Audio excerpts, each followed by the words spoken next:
நாளை 10 மாவட்டங்களில் கனமழைக்கு வாய்ப்பு இருப்பதாக வானிலை ஆய்வு மையம் தகவலை தெரிவித்திருக்கிறது. தொடர்பான மேலும் விவரங்களை தருவதற்காக செய்தியாளர் செலினா இணைப்பில் இருக்கிறார்.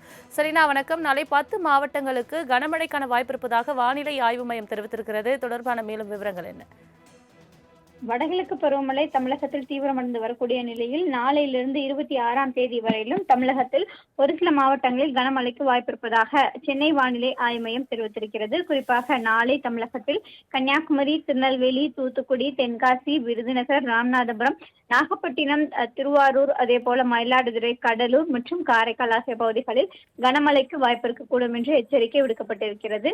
நாளை மறுநாள் 22ஆம் தேதி கன்னியாகுமரி, திருநெல்வேலி, தூத்துக்குடி, ராமநாதபுரம், சிவகங்கை, திருநெல்வேலி, புதுக்கோட்டை, தஞ்சாவூர், திருவாரூர், நாகப்பட்டினம், மயிலாடுதுறை, கடலூர், காரைக்கால் ஆகிய பகுதிகளில் கனமழைக்கான வாய்ப்பு இருக்கக்கூடும் என்றும் தெரிவிக்கப்பட்டிருக்கிறது.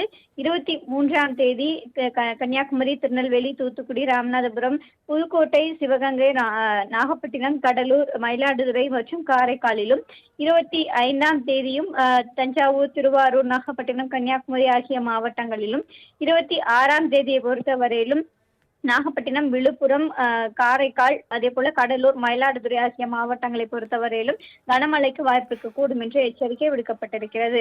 சென்னை மற்றும் புறநகர் சென்னையை பொறுத்தவரையிலும் அடுத்து வரக்கூடிய 2 நாட்களுக்கு லேசானது முதல் மிதமான மழைக்கும், அதே போல மீனவர்களுக்கான எச்சரிக்கை வங்கக்கடலோர பகுதியில் உருவாக இருக்கக்கூடிய காற்றழுத்த தாழ்வு பகுதியின் காரணமாக வட தமிழக கடலோர மாவட்டங்களை பொறுத்தவரையிலும் அடுத்து வரக்கூடிய 5 நாட்களுக்கு மீனவர்கள் யாரும் கடலுக்கு செல்லக்கூடாது என்ற எச்சரிக்கை விடுக்கப்பட்டிருக்கிறது.